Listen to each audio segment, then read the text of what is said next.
るやつなんかこの世におらんねん。構わない。俺には吉野がいればそれでいい。お前らねえ、何やっとんねえ。Yoshino! I'm literally gonna wait for you. And I see you're gonna be like, nah, I'm not gonna like it. I'm just keep watching. Just subscribe. And you think the clip gonna cut right here, but it's not because I'm still waiting for you to click that like button. And the subscribe and the post notification button. So every season, I like to at least find one anime that I consider to be a hidden gem, an anime of which I feel like is underappreciated and I can at least shed some light on it. And well, this season I think I found an anime, but I'm kind of confused if it's actually a good anime or not, because the problem is I don't know if it's actually a good anime, or maybe I really like it a lot because it's messy. But we're here anyway, so I might as well at least tell you about this anime. And this anime that I'm talking about is Yakuza Fiancé.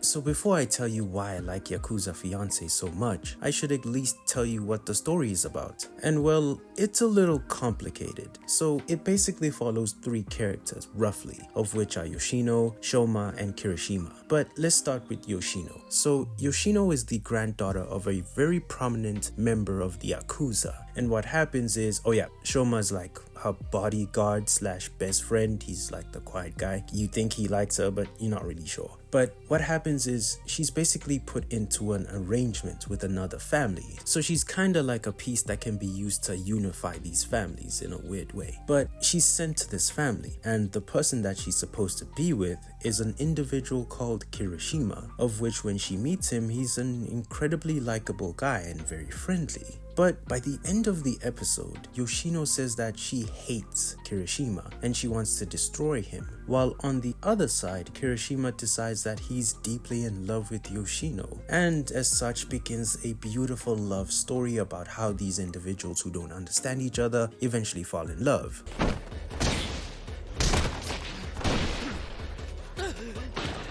Is what I would say if this wasn't Yakuza Fiancé, an anime that thrives off of toxicity. Because one of the most fascinating aspects of this anime is actually Kirishima. And the reason for this is that Kirishima's not right in the head. In fact, he's the type of individual that you would see in a Netflix documentary, because he doesn't think the way normal people would. The reason why Yoshino decided that she hates him so much is because of Kirishima, because Kirishima actually had a conversation with her that made her highly upset. And I'm gonna tell you what happened. So basically, after hanging out for an entire day, Kirishima, well, kind of basically beat up a guy really badly in an alley. But after this, he has a conversation with Yoshino and tells her that frankly, he finds her to be extremely boring. And in fact, the only redeemable trait that she has is that she has a nice face and a body, of which he then tells her that she could serve him some sort of purpose by becoming a person who rents themselves out, if you get what I mean, of which is extremely insulting for Yoshino, and as such, she doesn't like him. But for some reason, Yoshino decides that she's gonna get back at him by literally bringing him the money that he wanted, which is kind of weird, but it's basically to prove a point. And she does, but the thing is, she basically sold one of her organs, or well, that's what she thought. And she brings this money to Kirishima to kind of prove that she's a very capable individual, but also tells him that she hates him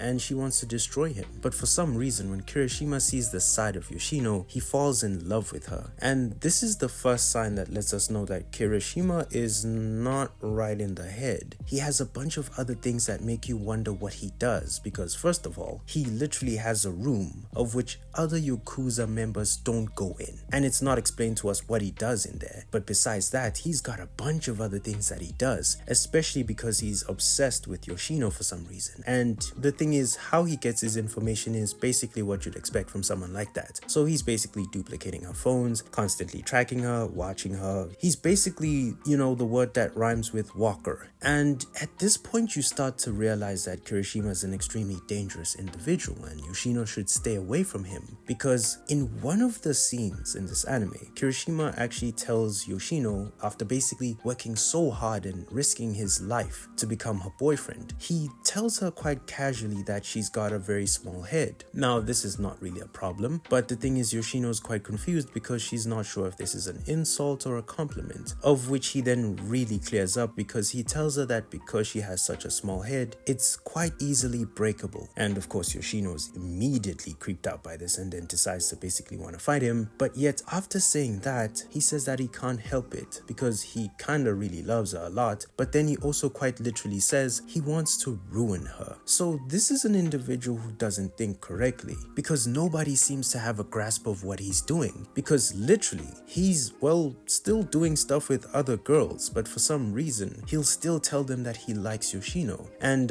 when I mean he's doing things with girls, he's doing things with girls. But the problem is he's not the only one who wants to be in this situation, because Yoshino wants the challenge. Because the thing about Yoshino that makes her pretty interesting and actually brings us to another aspect of this anime that makes it what it is that even though Kirishima is this extremely unpredictable individual and extremely dangerous, of which Yoshino knows very well, she still has this high sense of pride that makes her want to challenge him and take him down. And this is where you start to develop an appreciation for Yoshino, because she's not this individual who's stuck in a love triangle and she's basically being swayed left and right depending on who's more charismatic that day, which is a trope that happens quite a lot. But she's not like that, and you see it because even though she faces these dangerous individuals, she stands out because of just how courageous she is and just how capable she is, but also how far she's willing to go to prove a point. And this makes this anime extremely exciting because if you're a woman watching this anime, Yoshino is interesting to you as a character. Yeah, you're probably there for the guys, but she herself is still pretty interesting to watch because she's captivatingly doing things against very dangerous men, and yet you're wondering who really is more dangerous between her and Kirishima, and you're never really sure. But also because Kirishima's so unpredictable, you kind of think it's him, but then sometimes she'll surprise you with how capable she is. And it makes this anime extremely exciting as you watch these two individuals basically try and destroy each other, but for some reason it seems like they're falling in love, but not really, because they want to destroy each other. So are they tricking each other? You're not really sure what they're trying to do. And even though this is extremely captivating, it kind of puts a very extremely unrealistic standard on this anime that I have to clarify because I feel like I have a sense of responsibility. Now, you can see that Yoshino is very afraid of Kirishima, but yet because she wants to accomplish something, she's literally overlooking her own gut feeling. Well, let me tell you a little story about why you shouldn't do that. Once upon a time, there was this individual that I found to be cute, and I decided that I would make a move on her. And after talking to her for a little bit, I realized that she's an extremely cool person. But something then happened. When I had a conversation with her, things kind of escalated quite quickly, and she then said I should go to her house, I should go with her. And before I could say yes, of which I was gonna say, I just got this extremely cold feeling in my stomach that made me feel sick. For me, this is a feeling that I'm kind of used to because it's like my spidey sense. So I kind of felt like something might happen to me, so I better be observant. So I look around and don't see any threats. But something then made me wonder, well, what's up with her? Because she's the only person who I'm talking to and I feel weird. And of course, I kind of made up an excuse about why I couldn't go out with her because I kind of needed to clear things up. So after we separate, I go and call my cousin and ask him a question because he's in the know. So I ask him, hey, does she have like a boyfriend or something? My cousin then clarified that no, she's with nobody. But then that confused me even more because why did I get that feeling? So I kind of overlooked it and then spent a couple of days hanging out with her repeatedly. But every single time she invited me to a place, I just got that feeling. And then eventually one day I just decided, I'm just gonna say, I can't do this. I'm dealing with breakup issues and I can't process them. It was just a bunch of lies. And then I went my own way. But then to make a long story short, a couple of weeks later, my cousin then calls me and says, hey, do you remember that girl that you were interested in? And I was like, yeah, sure. What's up with her? And he said, she's facing jail time. Allegedly, she just woke up, decided to get a knife, and decided to poke a bunch of holes in that young gentleman because he was passed out because he was working out, if you know what I mean. And at that moment, I realized that's what that gut feeling was. And now the moral of the story is don't sleep at people's houses after you do work. But jokes aside, it's actually this. You can choose to overlook your gut feeling and potentially you could have a pretty interesting anime of which someone like me will talk about. Or you could, well, follow your gut feeling and you won't end up like that guy. Now, I don't know what happened to that guy, but for the sake of the video, let's just say he's alive and he's fine. But it's these moments that make you watch the anime and you're basically screaming for Yoshino to leave him alone, considering how dangerous he is, but she doesn't listen, and yet it makes it kind of extremely exciting because you want her to win, which makes this anime extremely toxically fun and something that you look forward to every single week. To be fair, I have to share some of the negatives about this anime, and this anime is flawed in two aspects. One, the animation is quite unique, but I can understand how some people might not like it because it's not the most craziest, and also especially when they fight, it kinda looks not the best, and I can see why for some people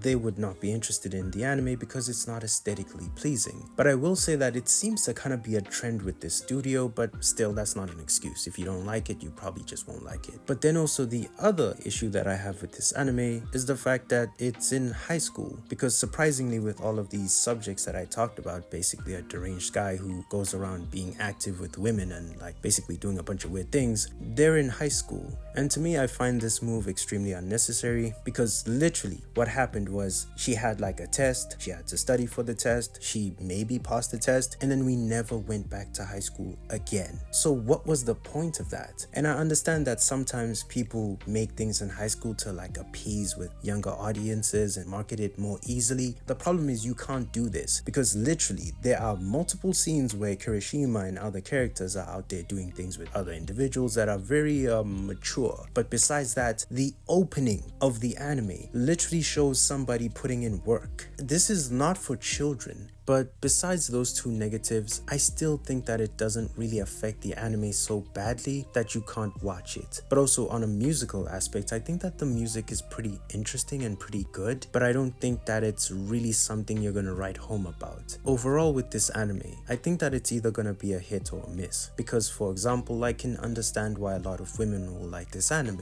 and why a lot of guys would not. Because sometimes it feels like I'm the only guy who's actually watching this. But if you're able to get beyond the biases, I think that there's a really good anime there. And I think that this anime has a huge amount of potential, and it's going to be pretty interesting to see if it gets a second season or not, of which I would hope it does because of just how different it is and how it's telling a story in its own way that an individual like myself can't really tell you if this is like some sort of love story or love triangle. Is it actually just basically a girl trying to defeat a borderline serial unaliver? I don't know, but yet I can't help but watch every single episode. And I think that if you give this anime a chance and kind of check it out, you'll kind of realize that you'll end up just like me and basically watch every single episode excitedly.